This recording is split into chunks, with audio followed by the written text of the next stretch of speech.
Assalamualaikum warahmatullahi wabarakatuh. Waalaikumsalam warahmatullahi wabarakatuh. Bismillahirrahmanirrahim. Alhamdulillah kita bertemu lagi pada kesempatan hari ini untuk melanjutkan sirah nabawiyah kita. Hari ini karena nanti kita akan ketemu dengan fase di mana embargo. Setelah embargo, tidak lama kemudian ada seorang wanita yang sangat dicintai meninggal. Jadi saya merasa harus kita bahas sosoknya sekarang. Ya, takutnya ketika kita bahas sampai kepada wafatnya beliau, tapi belum kita bahas. Walaupun di sebelumnya kita sempat menyinggung namanya ketika awal menerima wahyu, yaitu Khadijah bintu Khuwailid. Ya. Nah, maka hari ini kita bahas tentang Khadijah. Ya, jadi Nabi itu menikah dengan Khadijah. Khadijah itu namanya Khadijah bintu Khuwailid bintu As'ad bintu Abdul Izzah bin Qusay bin Kilab. Bin Qusay bin Kilab ya. Jadi bintu Khuwailid bin As'ad bin Abdul Uzza bin Qusay bin Kilab. Jadi nasabnya itu ketemu dengan Nabi di Qusay bin Kilab ya. Jadi Abdul Manaf kakeknya Nabi itu bersaudara dengan Abdul Uzza dan Abdul Syam. Jadi memang Khadijah ini secara nasab juga golongan yang cukup tinggi di tengah bangsa Arab. Ya, karena nasabnya cukup tinggi. Jadi Nabi menikah bukan dengan seorang wanita sembarangan, tapi dengan wanita yang kemudian cukup tinggi nasabnya. Dan kemudian di antara gelar Khadijah, kan dulu kita bahas bahwa kaum jahiliyah itu kan punya karakter yang kemudian melenceng dari nilai-nilai ya Islam, dari moral, etika. Tapi Khadijah ini spesial, kenapa? Karena julukannya itu Tahirah, wanita yang mulia, afifah. Jadi dari dulu tuh beliau memang tidak mempraktekkan praktek-praktek jahiliyah. Jadi seakan-akan memang sudah terjaga ya, orang yang menjaga muruah kehormatannya. Ya, jadi dari dulu tuh memang wanita yang terhormat. Ya. Nah, Khadijah ini seorang saudagar. Itu terkenal di tengah bangsa Arab karena dia adalah seorang saudagar yang sukses dalam berdagang. Ya, maka kemudian banyak yang tertarik. Sudah nasabnya tinggi, beliau itu kaya, ya, pintar berdagang, maka kecantikan dan kepiawaian beliau di dalam berdagang itu terkenal di tengah-tengah bangsa Arab pada saat itu. Ya, maka banyak lelaki yang ingin melamar Khadijah, tapi semuanya ditolak. Ya, semuanya ditolak sampai kemudian Khadijah ini mendengar satu nama. Mendengar ada seorang laki-laki yang terkenal karena akhlak, kejujurannya di tengah bangsa Arab, sehingga tertarik. Ya, maka kemudian Khadijah itu tertarik untuk mudharabah, kerjasama bagi hasil. Khadijah yang punya modal, Nabi yang kemudian menjadi pengelolanya. Ya. Maka mulailah Nabi menjadi seseorang yang kemudian memperdagangkan dari barang-barang milik Khadijah. Ya. Khadijah itu mengirim seorang utusan, namanya Maisarah. Apa tugasnya? Mata-mata. Buat apa? Benar nggak pemuda ini memang betul-betul seperti yang dibicarakan? Ya. Jadi intelnya Khadijah itu namanya Maisarah. Kenapa? Karena Khadijah itu sebenarnya sudah tertarik dengan Nabi, tapi ingin mengetahui lebih lanjut apakah benar sosok Nabi seperti yang diceritakan atau terkenal di tengah bangsa Arab. Jadi mengujinya dengan cara bekerja sama. Jadi memang di antara kerjasama dengan Khadijah ini, itu salah satu tujuan Khadijah memang agar ingin tahu lebih jauh. Ya. Kenapa? Karena memang seseorang itu bisa dikenal, ya. Seseorang itu bisa kita tahu karakteristiknya, itu melalui dua hal, uang, ya, atau melalui safar. Ya kan nanti kalau misalnya kita lagi safar bareng-bareng, ya di situ tuh karakter orang tuh akan terlihat. Ya. Sifat asli kan, ya sifat asli itu terlihat ketika kita bersama-sama kemudian dalam satu perjalanan. Karena safar ini merupakan bagian azab. Ya, itu termasuk salah satu bagian dari azab. Musafir yusfir, kesusahan. Jadi kemudian orang tuh terlihat karakter aslinya ketika safar bersama-sama. Ya apalagi safarnya itu kemudian lebih dari 1 hari. Ya, tapi kalau cuman beberapa jam mungkin tidak terlihat karakter aslinya. Tapi jika kemudian dia dilakukan dalam jangka waktu yang panjang, maka akan terlihat karakternya. Maka kata Umar bin Khattab pada saat itu, safar ini pembongkar akhlak seseorang yang sebenarnya. Ya, kadang-kadang kan banyak orang yang akhlaknya mulia, tampaknya itu hanya di depan saja. Tapi kemudian kalau kita membersamai orang yang punya akhlak yang baik, punya karakter yang sabar, nah ini diujinya tuh lewat safar. Apakah betul dia masih sabar? Apakah betul karakternya itu masih terjaga? Ya, karena ujian safar zaman dulu itu kan betul-betul terlihat bagaimana sifat karakter seseorang. Ya, karena kesulitan-kesulitan dan ada pengorbanan-pengorbanan, maka akhlaknya yang asli akan terlihat. Ya, maka kalau ingin saling mengenal ya bolehlah nanti kapan-kapan safar bareng-bareng, ya 3 atau 6 hari, maka terlihatlah di situ akhlak semuanya akan terlihat. Nah, itu maka Khadijah tuh menguji Nabi dengan 2 perkara ini,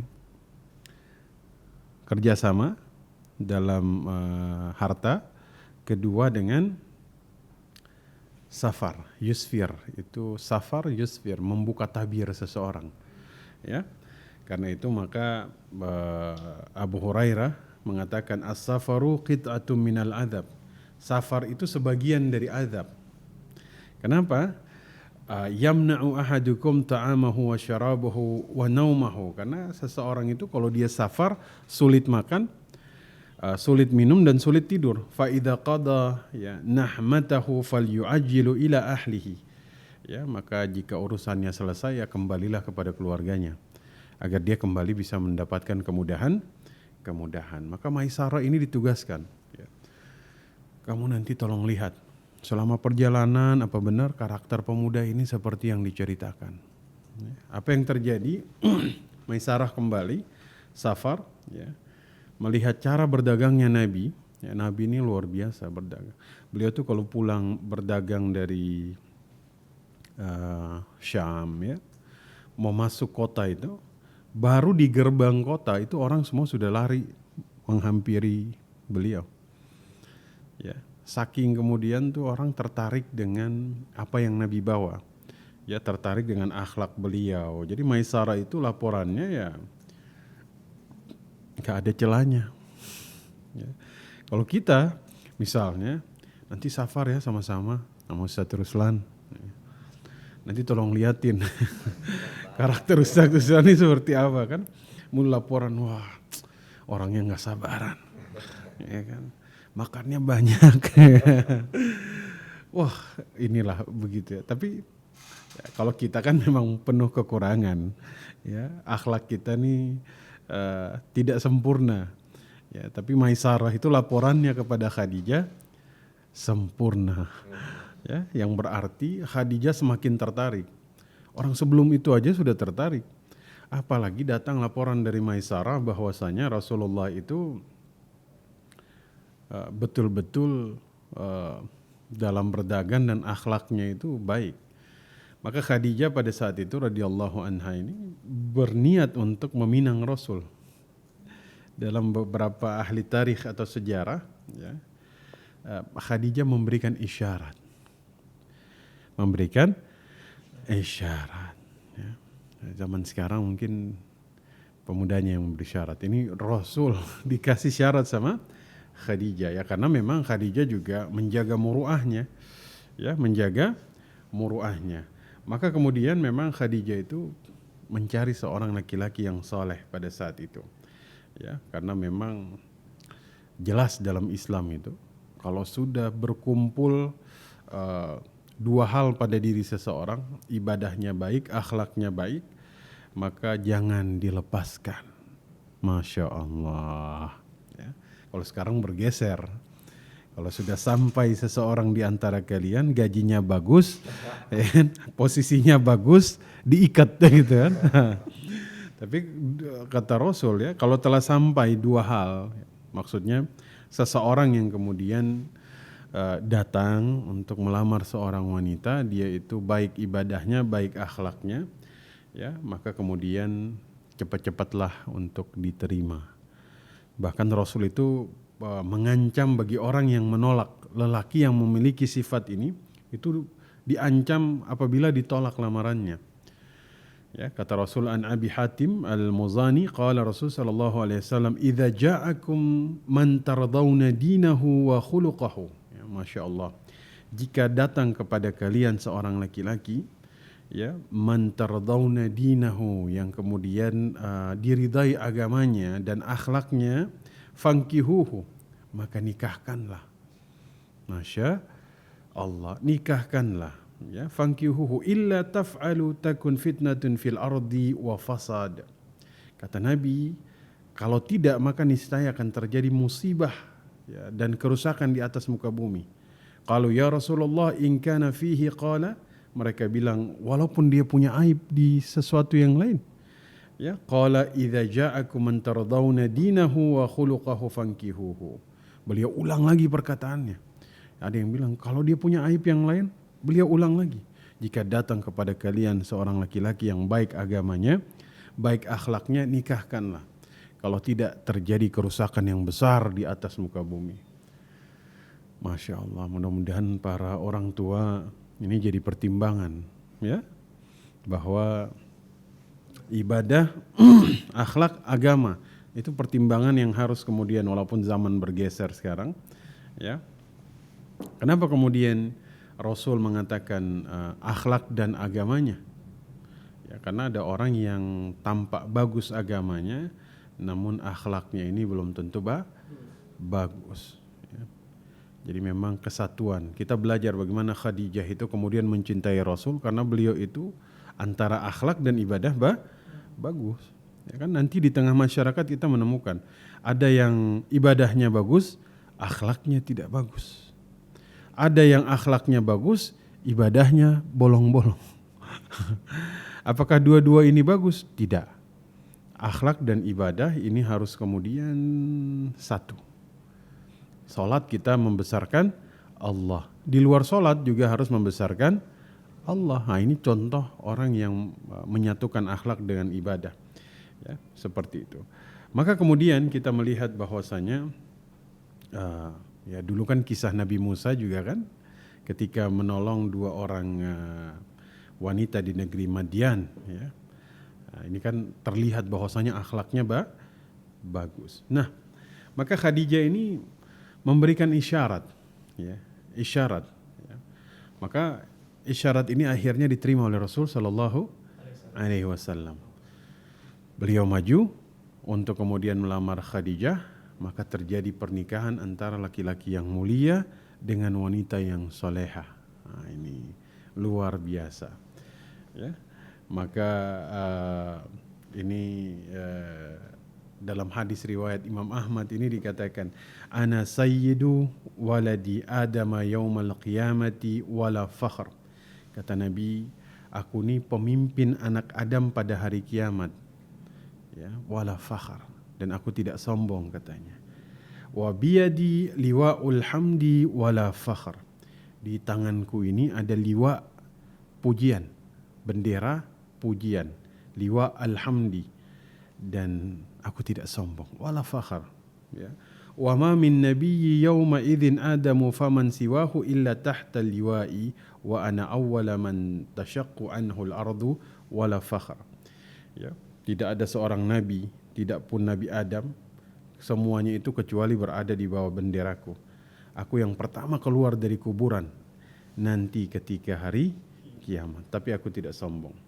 Maksudnya ini menunjukkan betapa beliau ini, Khadijah dan Nabi Muhammad, ini dua orang yang dipertemukan, yang satu manusia yang terbaik, yang satu wanita yang solehah, ya kan? Maka afifah, memang dari dulu tuh Khadijah ini menjaga kehormatannya, ya. Sudah terhormat, sudah kaya, ya kan? Itu betul-betul diincar sama pembesar-pembesar Quraisy, ya. Ini luar biasa, tapi pilihannya jatuh kepada siapa?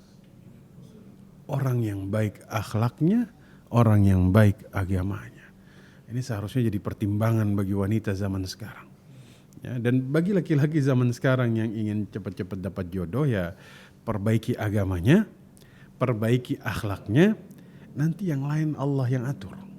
Masalah dunia nanti Allah yang atur. Yang pertama perbaiki dulu agamanya, perbaiki dulu akhlaknya, sehingga kemudian berlakulah hadis ini kepada dia. Kalau datang seorang laki-laki, baik agamanya, baik akhlaknya, jangan ditolak kecuali terjadi kerusakan di atas muka bumi. Tapi kalau yang datang ngelamar akhlaknya nggak baik, agamanya yang nggak baik, ditolak insya Allah nggak apa-apa.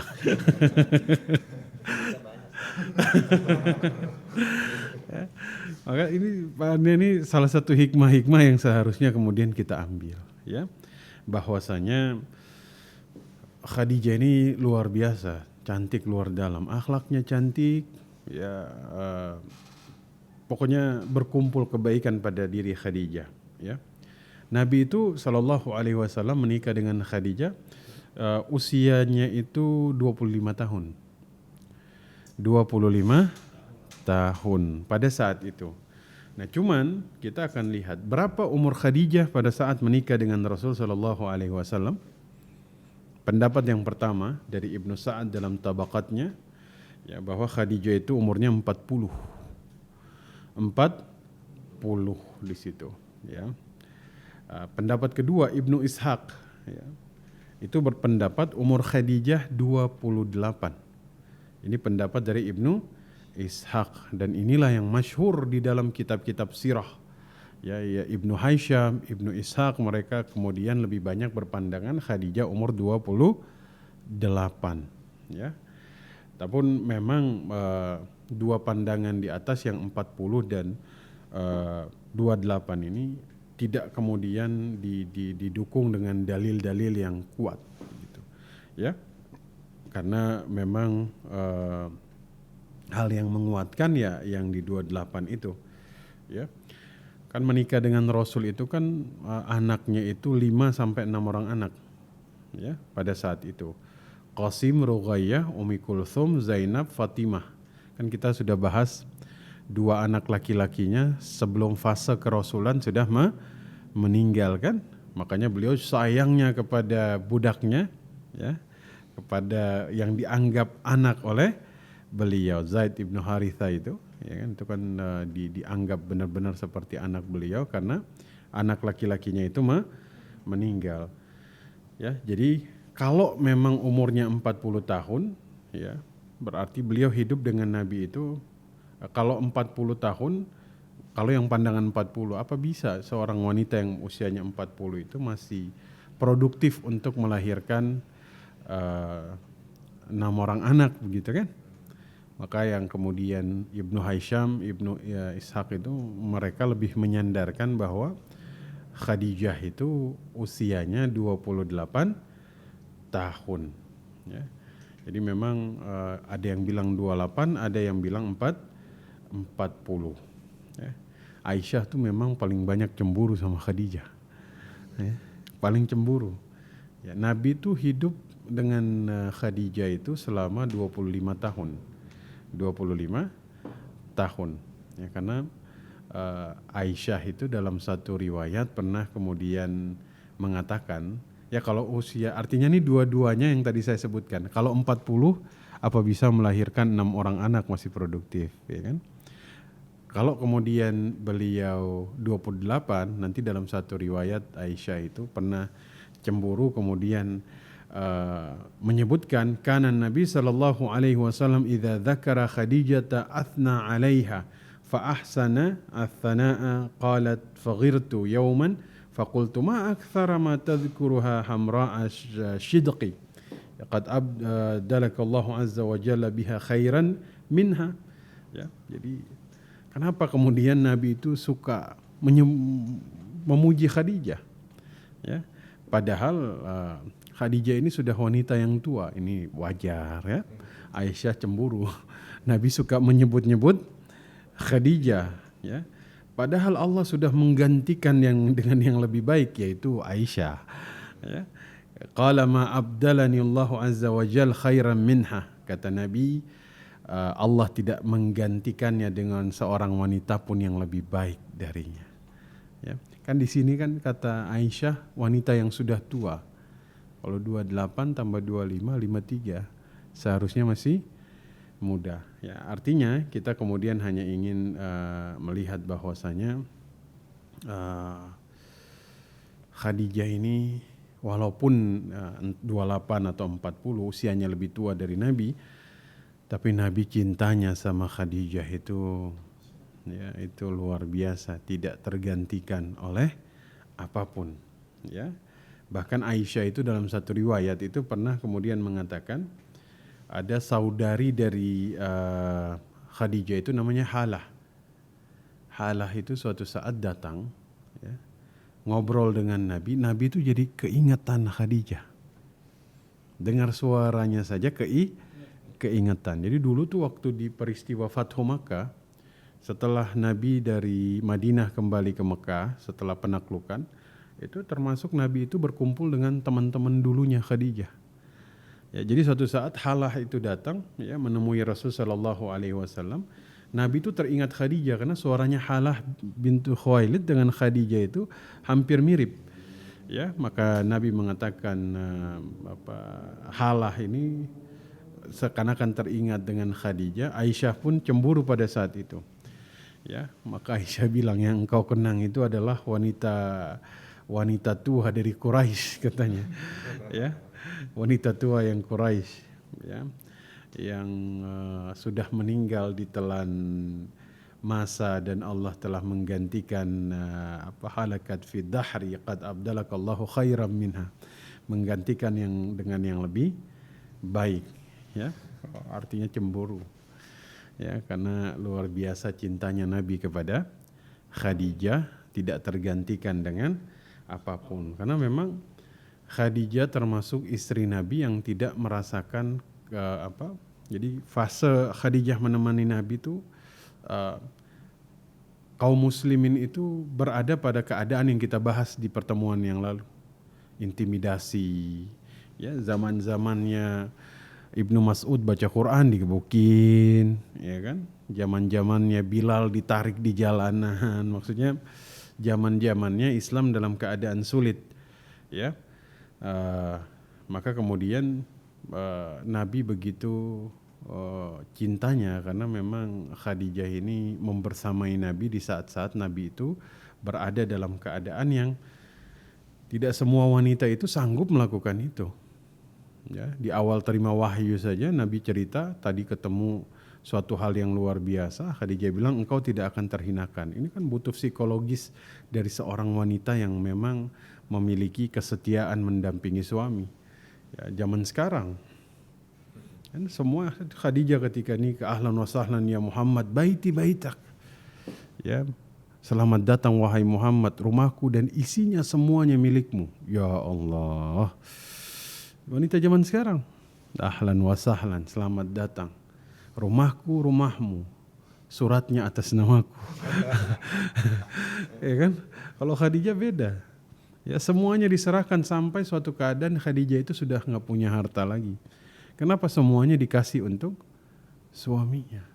Ya, maka ini kita menemukan arti dari bagaimana pernikahan Nabi dengan Khadijah yang sakinah, mawaddah, warahmah. Kalimat yang sering disebut bahkan kadang-kadang jadi apa ya? Orang cuma singkat samawaya gitu kan. Sering nggak? Samawaya gitu. Padahal dia nggak tahu kata sakinah saja. Kalau kemudian kita tafsirkan satu-satu, wow itu panjang itu kan, litastaifu biha. Ya, ada atifah seperti atifah yang mengikat Nabi dengan Khadijah. Ya kan? Wanita yang paling tercantik adalah istriku. Yang di luar sana biasa-biasa saja. Ya kan? Makanya kan Nabi sering menasihati, ya, jika suatu saat kalian melihat wanita di luar sana, ya, ingatlah istrimu memiliki apa yang dia miliki. Ya kan? Kenapa? Nabi itu seakan-akan mengajarkan kita, innal imra'a aurat, perempuan itu aurat. Idza kharajat, jika dia keluar dari rumahnya, ishtarafaha syaitan. Syaitan membuat dia tampak menarik kepada lelaki yang bukan miliknya. Ya kan? Jadi kalau kayak pernikahan Nabi dengan Khadijah ini mengajarkan kepada kita, ya kan, bahwa Khadijah dengan keteduhannya, Nabi dengan kebaikan akhlaknya, akhirnya memberikan kebaikan bagi orang-orang di sekitar mereka. Ya, ini kan luar biasa. Sakinah, mawaddah, warahmah, rahmah. Khadijah usianya pada saat itu berbeda dengan Nabi. Tapi lihat betapa cintanya Khadijah kepada Nabi, begitupun sebaliknya, menerima dalam kondisi apapun. Ya, Khadijah menerima Nabi dengan segala kondisinya. Zaman sekarang bisa jadi kita ada sebagian wanita yang hanya mau menerima suaminya ketika berada dalam kondisi senang. Ya kan, ini bukan kerja sama suami istri kan, bukan apa namanya, kan ada kerja sama, ada kerja tidak sama. Ada kerja sama, kerja tidak sama kan. Jadi sebenarnya kalau kemudian kita lihat antara Khadijah dan Nabi Muhammad SAW ini luar biasa. Ya, Khadijah ini kan selalu naik bawa makanan kepada Nabi ketika lagi tahannuts di Gua Hira. Wanita zaman sekarang apa sanggup? Ya, kalau kemudian kita ke Gua Hira saja kan ngelihat, ini luar biasa ya, naik ke atas itu kan jaraknya jauh. Wanita zaman sekarang ada nggak bawa makanan buat suaminya di kantor? Gojek ya? Iya kan, cobalah sekali-sekali yang suaminya di lantai 20 kan. Jangan pakai lift, pakai tangga darurat. Bisa mencontoh Khadijah, ya kan? Artinya memang pernikahan Nabi dengan Khadijah ini meninggalkan begitu banyak hal-hal yang seharusnya tuh harus kita pelajari, harus kita implementasikan di sini. Ya, cintanya itu sampai memberikan pengorbanan yang luar biasa. Ya. Maka kita istilahnya tuh ghibtah, hasad dalam arti yang baik. Ya.